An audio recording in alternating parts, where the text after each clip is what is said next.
God, politics, and sports. Three areas that people say you need to avoid. But here we are. I'm Bill Smith with GPS, God, Politics, and Sports. We'll talk about faith, sports, and political activities. I look forward to talking to you.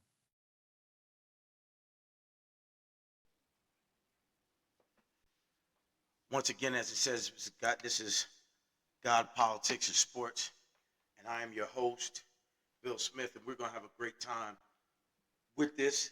We're bringing three things together that a lot of people say don't necessarily mix. I don't believe in that. I believe all three of them mix with one another in some way, shape, or form.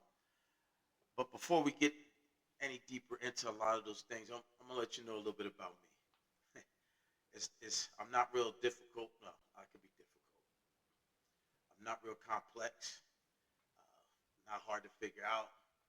I wear most of the things on my sleeve, most of my emotions. I tell people all the time I'd be a terrible poker player, which it did show out in my days of gambling. Terrible at poker because you can read my face in a heartbeat. I don't try to shuck and jive, and I'm not trying to lie, folks. I just keep it 100. And so people want to say, well, what is it about you that's going to be different than a lot of other people? Because I'm common. I'm a common dude. I'm above average. What I mean by common is I'm not coming in with a big portfolio. I'm not coming in after having all these other kind of shows, and now I'm here. I'm coming in just as a regular person here to talk to you about the things that may be impressing upon you in your mind, things that may be hitting you at different points and in different ways and in different fashions. And you're saying, well, man, where do I get a chance to talk about it? And also, I'm not here to pass judgment because God knows I'm not perfect. And one thing he says to think highly of yourself, but not more highly. So I want to make sure that I'm humble with great humility when I'm speaking to you. And you're speaking to me also. And I like laughing. I think it's important that we laugh. Too many times people get on here, even in serious situations, because when the Bible tells us laughter is as medicine to the body, that means you got to be able to laugh, even in those tough situations. You have to be able to laugh. One of the funniest things in my life growing up that's taught me that was the two most important men that I've ever ran into in my life. Well, one I grew into, the other one I came from or came through. One is my father. And I remember there's some tough times in sports and different things in life, and he would just laugh. And he wasn't laughing to make me feel sad or laughing to put me down. It's just one of those things like, hey, this is not going to be the hardest thing you ever run into. You know what? Suck it up, dude. And then my bishop, Dr. Michael Brown. There are times I've sat down, I talked to him, and he's starting to laugh, and I'm tears and crying, and he's like, brother, this is, man, God's doing something awesome with you. So you keep moving forward with it. And the laughter is not to pull you down, the laughter is to bring you up. So I'm a firm believer in you got to be able to laugh. You got to be able to enjoy things in life. You can't walk around all day uptight. So that's why when we're sitting here talking about God, politics, and sports, I want to hear what you have to say. Now, we may not talk about all three at all. You may come up with a movie. I may come in here one day and say, hey, we're going to talk about movies because I love movies. I like going to the movies. Now, certain type of movies I do like to see, and I will go check them out. Me and my queen, Rebecca Smith, who will have her time period when she gets ready for it. She'll have her own little segment called Mama B. And she'll be able to share with you. But I love movies. Sports movies, definitely. War movies, definitely. High espionage, violent movies. I don't mind violent movies. But I mean, there can be some. I got my little funny side too. Love Pitch Perfect, all three of them. I catch it all the time because I like Grease all the time. One of my buddies, he just flat, he's like, man, I don't even know why I talk to you. You like Grease. So that's who I am as a person. What else really goes on with me? Yes, I love. Well, let's go. Let's start with the God part. Yes, I'm a born again believer. I don't necessarily say born again Christian because that is more than just as a believer. I have a relationship with Christ. It's a relationship, and I just don't want to be labeled a place in a box that you are this. So I make it a point to serve Him, and I have fun doing it. I've had ups and downs in my life. He's brought me through them all. And he's laid it and impressed it upon my heart to step up and do something like this. Which this is not something new. This is not something that just popped up in 2025. this has been a few years down the line that I've thought about it and I've wrestled with it, and point blankly, I wasn't obedient with it. I made every reason in my mind not to do it, and then at the end of 2020, and it's amazing because all I said to my wife was, I need to do a podcast. And Christmas, all the stuff was there to get this thing started. And this is just a start. We're in my man cave. We're doing this in the man cave. You can see I'm a Phillies, Flyers, Raiders, Sixers fan, and of course, I'm a big fan of number 89, NFL Hall of Famer Dave Robinson. My uncle played at Green Bay. Another great man in my life. But as far as back to what I was talking about when it came to God, I love reading the Word. I love studying the Word. I love hearing the Word. I love applying the Word in my life. I know that there's challenges that come, but also I love sharing it. I love talking to a lot of folks younger than me now at 57, going headed towards 58. Younger, older, same age. I love talking about the Word of God. I don't debate the Word. At any time period we're on here, I will not debate the Word of God. I can't tell you what to think. I know what I see and what I read, but I won't debate the Word. One of the things I find that's atrocious is that when you get saints uh, or even people who aren't born again that want to debate you and argue when it comes to the Word. And there's nowhere in the scriptures that it tells us to debate the Word. I can share something with you. If you don't agree upon it, then that's it. Noah's not will agree to disagree. If you don't agree with it, I'm not going. Hey, I hear what you got to say, then we keep it moving. But I stick to the Word, and I stick to those things that I've been taught over the last 34 years. Actually, my whole life. My dad got born again when I was 14, I believe. So I really started hearing it. But even going to Sunday school, because one of the things that my mom impressed upon us was I couldn't go play football if you can't go to Sunday school first. So we used to have Sunday school. I'm sorry, our football games were on Saturday. Sunday afternoons. Play for Fleetwood in New Jersey, and our games were on Sundays. Even the away games, you had to go to Sunday school first. And after that, you got in the car and you drove to wherever the game was. So there was a certain uh, foundation that was built with that. One of my best Sunday school teachers was my Aunt Retta. Even to this day, there's things that she says and imparts in me. And I've been ministering, since I was 23. No, before that. Let me see. Just 20. Yeah, it's about 23. So there's things that still come in that she shares with me. So that part of it, the God part of it, God, politics, and sports. That's where you see where I come from with that. Now, politics, the political part of it. I am a very conservative person. So you would say I lean more right. I do. I lean very much so more right. But it doesn't mean that I think everything that goes on with the right is right. And I'm not afraid to say that, put the correction out there, and let people know what's going on. I'm not afraid that does not mean I'm jumping ship and going to the left. That's not happening.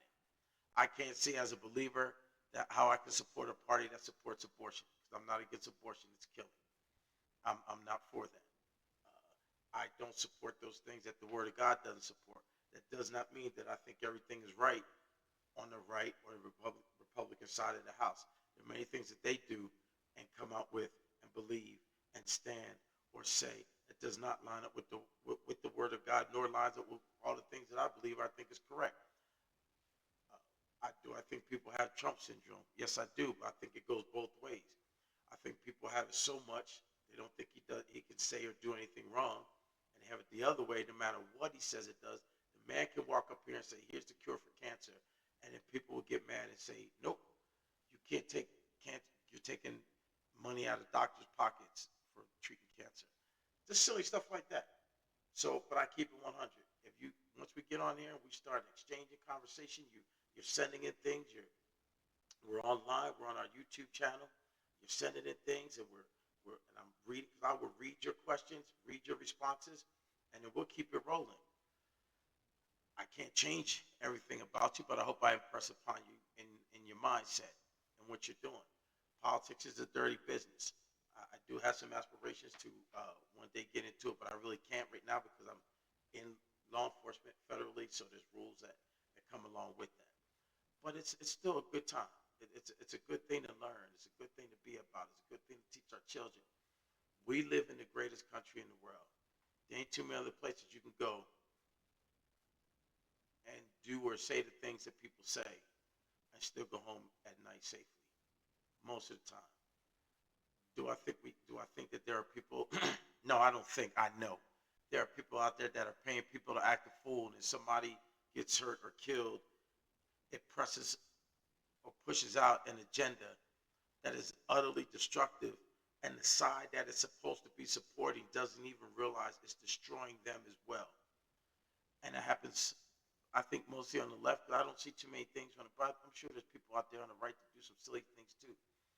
But that's what we're here for. We're here to talk about it. Now, sports, OMG, that's my thing. I tell people all the time, I was conceived right during football season. I was born in August, so it had to be football. So I'm a football baby. Uh, I was, I knew football plays in the womb, so football's been my everything. Uh, as far as in the sports world. After that, it's wrestling, not just the stuff you see on TV. And I love professional wrestling. I'm down with all. I'm a old school NWA, AWA, WWF. I grew up in the '70s into the '80s. That was my whole thing, and I still follow it immensely now. But that's what I love. But my thing was wrestling, scholastic wrestling. I started wrestling when I was 7, wrestled all the way up into the Army, and it made a great impression on my life. But there's other. I love baseball. I love watching hockey. I never got on a pair of ice skates. I really don't want to, but I love watching it. Uh, Baseball, basketball. The funniest thing is, my wife will always tell me, if there's a sport on, you go find it to watch it. And at first, I used to get upset about it, but then I realized if there's nothing on, I'll watch golf. I'll watch tennis. Of course, I love lacrosse. And I can't. There was something on the other day, a couple of weeks ago, and I was sitting there watching it, and she's like, "Babe, are you good?" It was like three different. It was on ESPN Ocho, and different stations. People were going through that had different, and I was watching it. I was locked in. Uh, that's how I got into. What's the one you toss the bags? Um, yeah, that one. We got into. I don't know why it just totally slipped my mind because I'm really good at it. So just in it. So those are the things that make me up and who I am. And I'm letting you know who I am before we really get started any deeper and stuff because I want you to know who you're talking to. I want you to know that this is a real person here, and I'm not AI. I'm not trying to put on the front. I'm not trying to impress anybody with great knowledge. I do believe I have knowledge. I know I have wisdom because I already asked for it from God. So He says He'll give you wisdom and knowledge liberally as you ask and you seek it and you step to it and you speak to Him in faith with it. So I believe that. I know. I just don't believe it. I know it. Um, and I'm really trying to remember that game, cornhole. Thank you. I love playing cornhole. I know we jumped around with it, but every place I go, I'm on a team. My wife and I are the best two in the family at it. People come over to the house, they get beat constantly. I went to training in West Virginia, and me and my partner won. I didn't know who the dude was, but we beat everybody else in our class. So when I go, I win. So cornhole's my next thing. But so those are some things about me, so you know who you're dealing with. And I'm gonna laugh at you. I already said that. We're gonna laugh. We're gonna laugh. We're gonna clown. We're gonna joke. One thing I think is very important as we continue to talk and we go through this is not only that you know what has made me up, but those things or those people that are around me uh, that help to form and shape my mindset. One of the we talk about professional wrestling, and I would tell you one of my favorite people growing up, of course, was Dusty Rhodes, and he always stuck up for the one being bullied or pushed around, and I would find myself many a time emulating that, getting in a fight because somebody else was being bullied by someone else. And I thought that was the thing to do. That's because Big Dust did it. When you gonna get mean, Big Dust? That was my thing. Dusty did it, so I'm gonna do it. That wasn't always the smartest thing in the world to do, but that's what my thinking. That's how my thinking was. If Dusty Rhodes is doing it, why can't I do it? Uh, I don't. There's so many. And so many don't think what's wrong with this dude, man. He over there fighting because he saw a professional wrestler rolling around, scripted to do what he got to do. But at that time, I used to think it was ultra real. So you know who messed up my thing? My dad messed me up one time. He said, "Look, they're doing the same arm every single time," and that's when I started thinking, "Okay, y'all got me on this one because I couldn't even talk it away." So once again, this is totally unscripted. I didn't write anything down. This is just coming from the heart, coming from the mind. So you know who I am. And to give you a little background just to myself, I've been married for 37, going on 38 years. I always count a year ahead. I'm a firm believer in one thing. Once I get to 37, people say, how many years you been married? I say 38. And now on paper, it might say 37, but I'm trusting God for that next year. So I tell him 38. So we press through. So I've been married to my lovely wife for 38 years, 37 on paper, 38 in my mindset. We met on a blind date. We got engaged shortly after.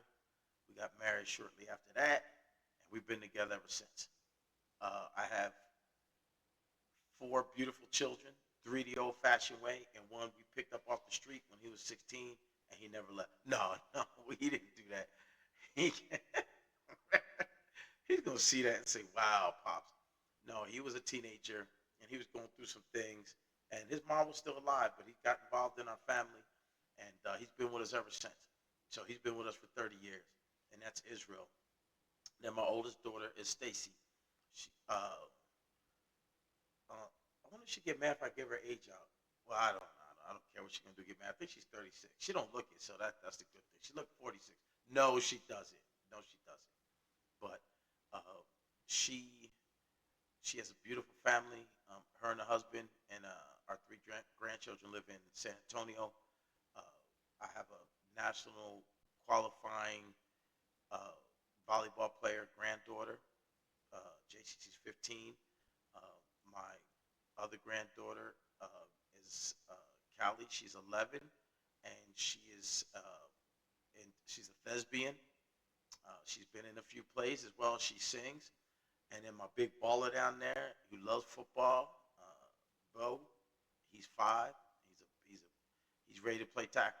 So first I was against it till he came to the house not too long ago, and he was hitting everything moving. So we got to look into it. And then my son-in-law Bert, who's big time entrepreneur, has his own books out. One of the best voiceovers that you will hear nationally. You hear him nationally on commercials all the time, so they do a great job. Excuse me.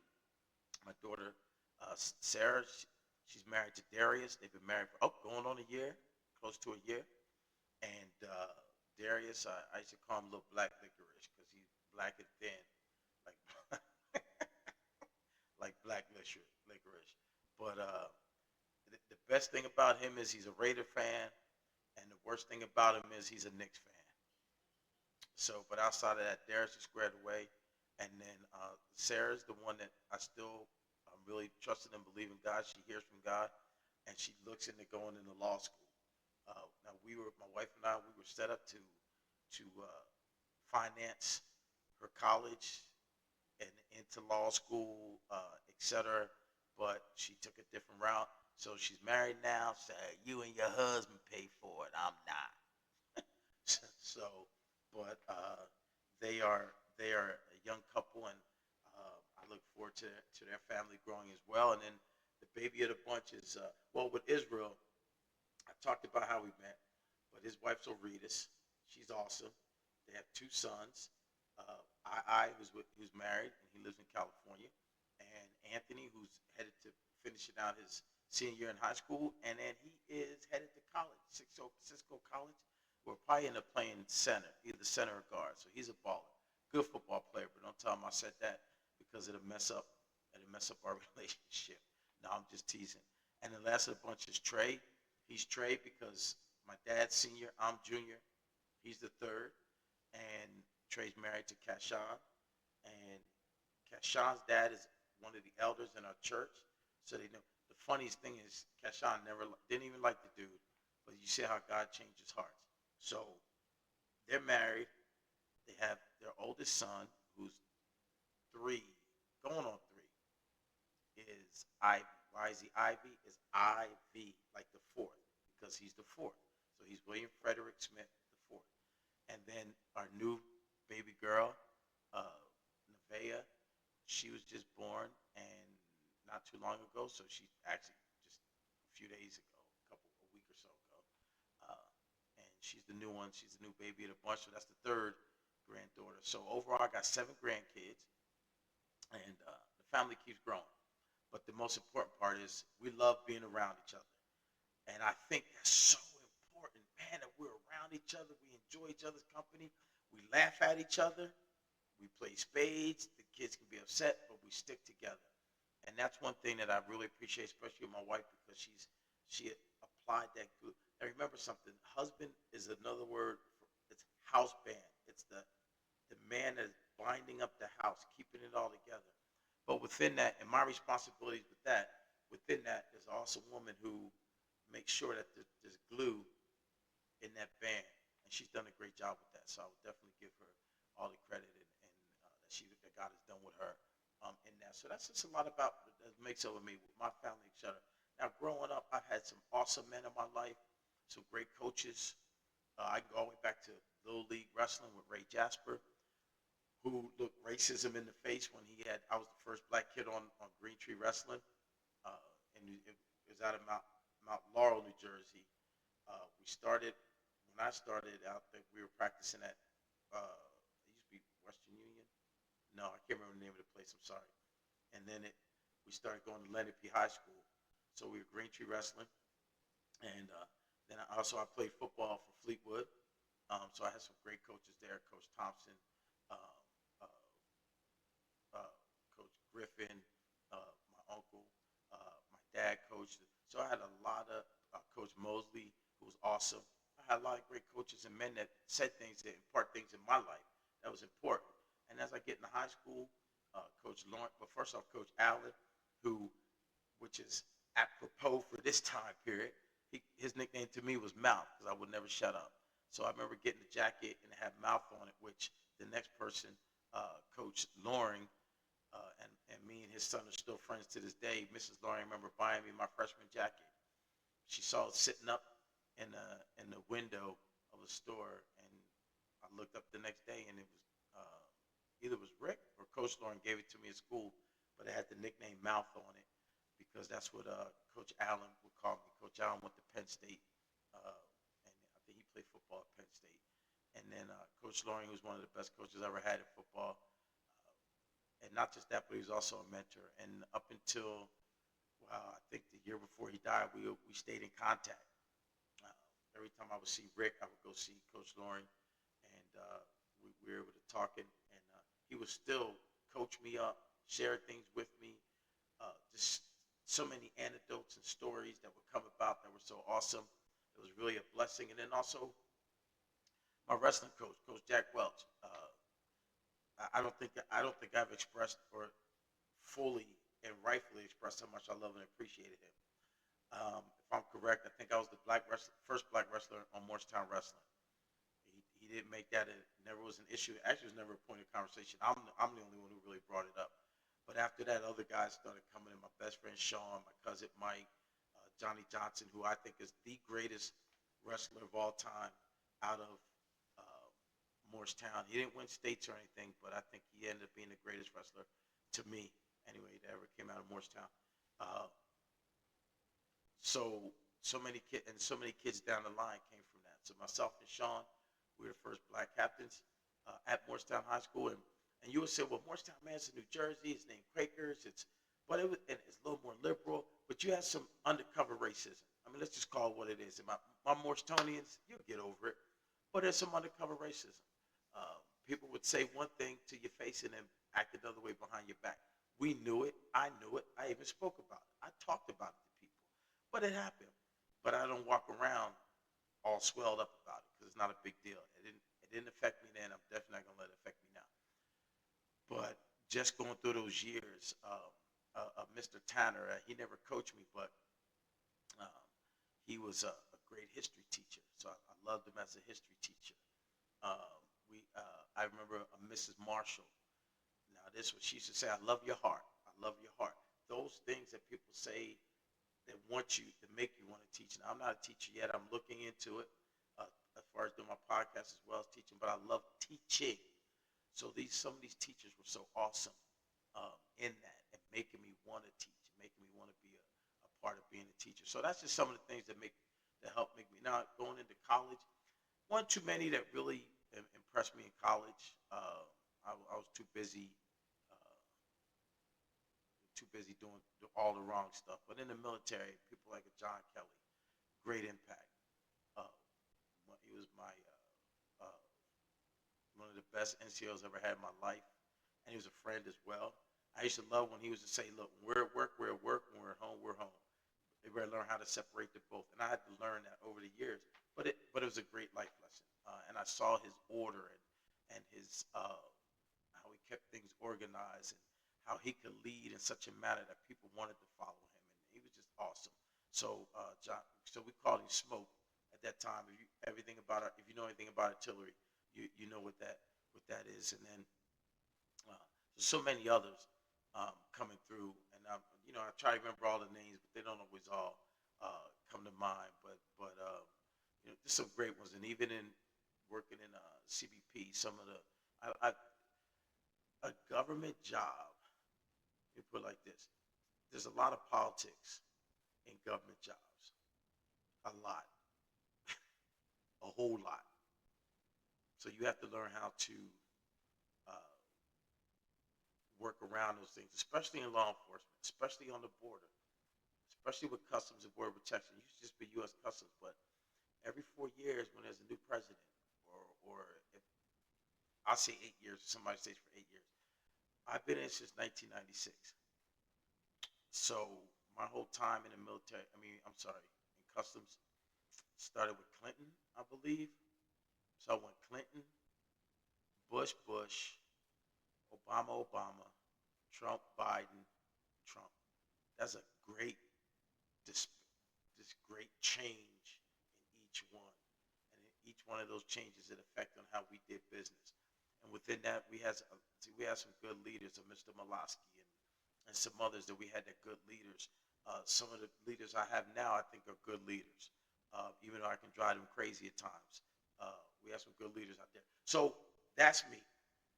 That's your first intro. That's my first show today. That's all about me. I want you to know who I am. And I don't want you to ever have to try to guess who this dude is that we're going to be talking to every week. And just to give you some real quick before I close out for tonight, close out this first initial show, just some things I want you to understand and know. I'm looking down at my phone so I get all my facts straight. But some things I want you to know is that we will be having young men and young women on here in the man cave that we'll talk sports with, we'll talk politics with, we'll talk about how God has impressed their life. I just don't want you to hear from me. We're going to start off that way the first couple of times, but then we're going to bring in other folks. I'm looking for my first guest to be Dr. Michael Brown. We're still negotiating and talking about that as my first guest because I think it's very important that you hear from a mighty man of God who covers all three: GPS, God, politics, and sports. The God and politics part, we always agree on. The sports, he's a Laker fan. He's a Cowboys fan. So we don't always agree on that stuff. But we do agree about how important sports are in our lives and how much we enjoy it. And we laugh and joke about those things. But we're going to have young people in here, young athletes from around the city of El Paso. As we get into contact with them, we're going to have them on. We're going to have interviews with high school coaches from different sports, not just football, whether it's track, whether it's wrestling, whether it's baseball. We want to reach out and cover all areas of it, whether it's I almost said lacrosse, and I do know a lacrosse coach. I know, well, I went to high school with her mom, but she's a national college winning lacrosse coach. So over time, we want to get people like that on our channel and zoom in on them and have a good open conversation with them, remote conversation with them with that. So uh, coaches from around the state, There's great coaches in the Dallas area, players in the Dallas area. So everybody gets a chance to see what's going on, not just in Texas, but here, coast to coast and border to border. So that's what we're endeavoring to do. So once again, I'm just going to put it out there. I'm looking for our first guest to be Dr. Michael Brown. That will be coming up in the next couple of weeks. And then we're going to just keep it rolling. And we're going to have a great time. So I want you to keep tuning in to our YouTube channel and watch this thing grow. And you will get a great look at this awesome. I'm just going to show you around my man cave. There's some more pictures, my daughters, and that's my wife and me and my dad. So that way you can see when I say I'm in my man cave, that's me and Sean with wrestling. That's me playing football. And that's a picture of my wrestling team from 1986. All my different hats and things that we have. So you can see when I say I'm in my man cave, it is the man cave. And so I'm keeping it. This is not a studio. This is just me. So you know you get 100% of me. And once I get to that studio level, I might make the studio look like a man cave. All right. So there's so many things that we're going to be doing. There's so many things I'm excited about us doing. And I want you to be a part of it. And know something. I'm going to keep it real. I'm going to keep it 100. And I'm not here to blow any smoke up your tail. But we want to hear from you. And I'm also so excited because as we continue to grow, Mama B is going to have her time on here. So we'll have a Mama B section, not just me and her going back and forth. I know some of y'all want to hear that or see that. That's not happening. But we will have a time period where she can share with you and impart in you in your life because there's a lot of young women as well as young men, but particularly young women that need to hear how she's made it through and how God has blessed her. And she was an athlete also. So she can definitely cover the sports part because she's an athlete. She raised athletes. She's married to an athlete. All of our children were very good athletes in high schools. Trey played into college. Sarah would have played into college, but don't get me started on that one. But they're all good athletes. So she knows what she's talking about. She's a Spurs fan. We don't say Commanders in our house. We say Redskins. And she likes the Phillies because I like the Phillies. So she's not so much into the baseball thing, but and definitely nothing hockey. She don't know what a puck is. No, she's been to a Flyers game, so she knows some hockey. But so she'll be able to talk about the same things, but also things in her life. And I'll ask her some questions that she can share with you that can change the lives of young women also. So once again, I want you to stay grounded, stay engaged, and understand something. That wraps up today's episode of GPS, God, Politics, and Sports. That wraps up Thank you today's for listening. episode of And as GPS, God, always, Politics, and stay Sports. grounded, And as always, stay thank you engaged. so much for joining God me. bless you. Stay engaged, stay grounded.